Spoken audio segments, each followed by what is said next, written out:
Hello everyone, welcome back to my YouTube channel K.Creative.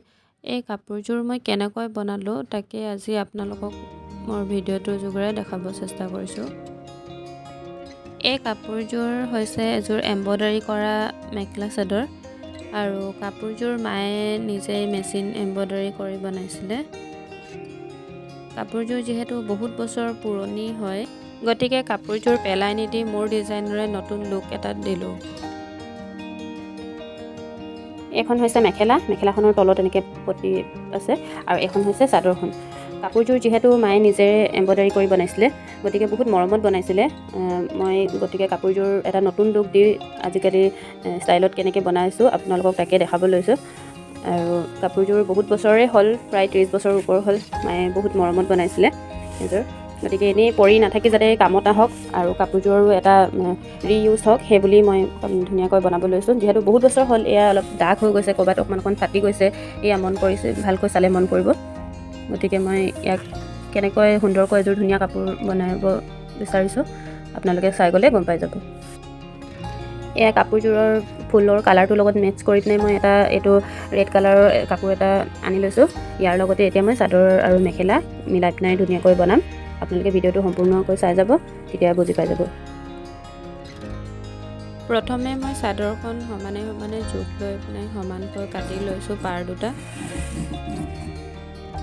এতিয়া মই চাদৰখনৰ ছাইডত এমব্ৰয়ডাৰী কৰা পাৰকেইটা কাটি পিনে উলিয়াই ল'লোঁ। এয়া দুটা পাৰ মই কাটি ল'লোঁ জোখমতে। এতিয়া মই যিটো ৰেড কালাৰ কাপোৰ কিনি থৈছিলোঁ তাৰ লগত মই এই পাৰকেইটা জইন কৰি দিম। এই চাদৰখনৰ ছাইডৰ পৰা কাটি ল'লোঁ। কাটি লোৱা পাৰটোৰ লগত চাদৰৰ আগটো জইন কৰি লৈছোঁ। এতিয়া মোক ভণ্টিয়ে ধুনীয়াকৈ দহি লগাই দিছে চাদৰখনৰ ছাইডত ৰেড কালাৰ দি পিনে তাই ধুনীয়াকৈ লগাইছে।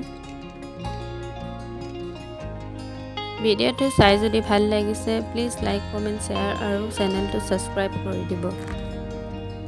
তেতিয়াহে মই বনোৱা বস্তুবোৰৰ ভিডিঅ'বিলাক আপোনালোকে চাব পাৰিব। দহি গাঠা ভিডিঅ' লাগিলে ক'ব, নেক্সট ভিডিঅ'ত বনাই দিম।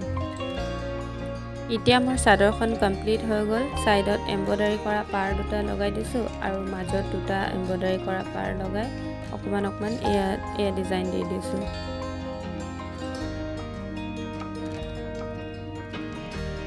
এতিয়া মই মেখেলাখনৰ এমব্ৰয়ডাৰী কৰা পাৰটো সমানকৈ জোখ লৈ কাটি ল'ম এখন মেখেলাৰ জোখত। এতিয়া মই মেখেলা পাৰটো এখন নতুন মেখেলাখনৰ ওপৰত এয়া জইন দি গৈ আছোঁ।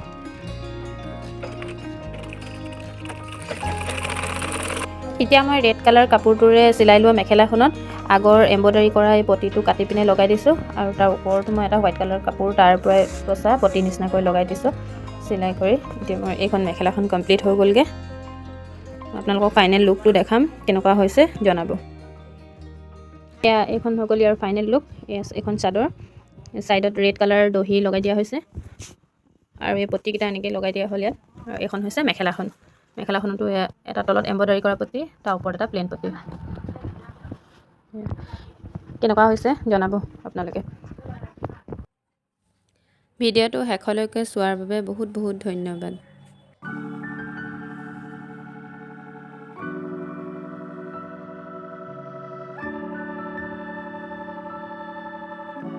কাপোৰযোৰৰ লগত মই এটা গামোচাৰে চিলোৱা ব্লাউজ পিন্ধিছোঁ, যিটো নেকি মই মাক চিলাই দিছিলোঁ কেইবাবছৰৰ আগত।